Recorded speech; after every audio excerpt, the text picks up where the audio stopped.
Hi అండి, శ్రీనివాసన్ నుంచి నేను పార్థని. ఇన్స్టెంట్గా మ్యాంగో ముక్కల పచ్చడి అయితే చేస్తున్నాను. కలెక్టర్కాయ తోతాపూరికాయ అండి. మా సర్వెంట్ మేడ్ తీసుకొచ్చింది ఒక 5-6 కాయలు. దాంతో అప్పటికప్పుడు ఎండబెట్టేసి ముక్కలు కట్ చేసి సాయంత్రం అయ్యేసరికి పచ్చడి చేసుకునేటట్టు. మా చిన్నప్పుడు మా అమ్మగారు వాళ్ళు అలాగే చేసేవారు. ఆవకాయ, మాగాయ, పచ్చావకాయ, కూరుడు ఆవకాయ, పులిహార ఆవకాయ ఇవన్నీ చేసి అవన్నీ ఊరే లోపల ఈ ముక్కల పచ్చడిని అయితే మనకి రెడీగా చేసి పెట్టి తర్వాణి అన్నాలకి, సద్దన్నాలకి ఇవి వేసేవారు అన్నమాట పూర్వం. అప్పటికప్పుడు చేసుకున్నది చాలా రుచిగా ఉంటుందండి. ఎలా చేశాను అన్నది వీడియో మొత్తం చూస్తే మీకు అర్థమవుతుంది. నా వీడియోలో ముందు నేను ఉప్పులో వేసి 3 రోజుల నుంచి చేసేదాన్ని, కానీ ఇప్పుడైతే ముక్కలు సన్నగా తరిగి చక్కగా ఎండలో బట్ట వేసి ఆరవేసి సాయంత్రం వేసరికి అవి వడిలిపోతాయి. చేత్తో ముట్టుకుంటే తడి ఉండకూడదు, చల్లగా ఉండాలి.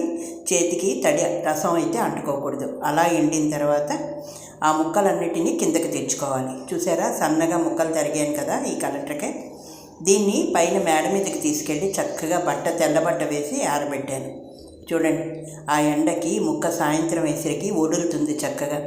అలా వడిలిపోతే దాంట్లో ఉన్న నీరంతా కూడా పోతుంది. చేతికి మనం ముట్టి చూసుకుంటే చల్లగా ఉంటాయి ముక్కలు, కానీ వడిలినట్టు చేతికైతే తడి తగలదు. చూసారా, దీంతో ఇన్స్టెంట్గా అప్పటికప్పుడు ఇది నెల రోజులు కాదు 2 నెలలు కూడా ఉంటుందండి. చాలా బాగుంటుంది ఈ ముక్కల పచ్చడి. తర్వాత నేను నువ్వుల నూనె ఒక చిన్న గ్లాసు 2 గ్లాసులు తీసుకొని ఇంగువ వేసి వేడి చేసి పక్కన పెట్టుకున్నాను. ఈ ఇంగువ నూనె చాలా బాగుంటుంది ఈ పచ్చడిలోకి. 1 చెంచా ఆవాలు, 2 చెంచాలు మెంతులు ఆవు పొడి కింద కొట్టుకున్నాను. ఈ మెంతి పొడిని అంతా కూడా పక్కన పెట్టి ఇప్పుడు మిక్సీ జార్లో ఈ ముక్కలన్నిటిని ఒకసారి తిప్పుకోవాలి. 3 మ్యాంగోస్ కారాన్ని ఈ చిప్పగిన్నెతో 2 చిప్పగిన్నెలు నాకు పట్టాయి.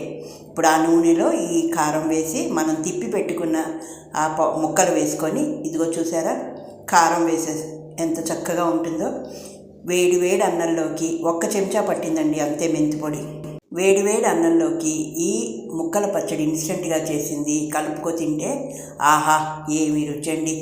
మాకు చిన్నప్పుడు ఇవి సద్దన్నాలకి, తర్వాణి అన్నాల్లో పెట్టేవారు. ఇప్పుడు నేనైతే రోజు ఈ ముక్కల పచ్చడి మీదే ఉన్నాను. తురుము పచ్చడి, ముక్కల పచ్చడి ఇవేంటంటే ఇడ్లీ, దోశకు కూడా చాలా బాగుంటాయి. ఇప్పుడు మిగిలిన నూనెని కూడా కొంచెం ఆ పచ్చడి అంతా వేసి తీసుకోవాలి. ఆ మిగిలిన దాంట్లో ఏంటంటే ఉప్పు సరిచూసుకోండి. ఉప్పు బాగుండకపోతే మళ్ళీ మనకి వాసన వస్తుంది. రెడీ అయిపోయింది చూసారా ఇన్స్టెంట్ ముక్కల పచ్చడి. ఈ బేసన్లో తీసి ఎయిర్ టైట్ డబ్బాలో పెట్టుకొని చక్కగా, ఇది వాసన రాదండి, బయట ఉంటుంది, నేను అయితే గ్యారంటీ.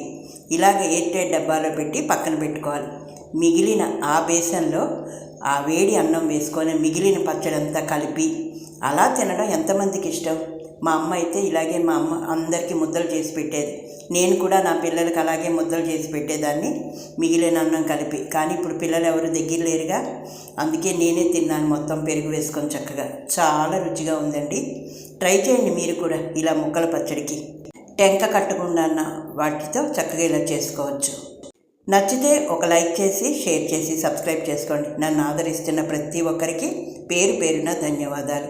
మరొక కొత్త అంశంతో మళ్ళీ మీ ముందుకు వస్తాను. మీ పార్థ.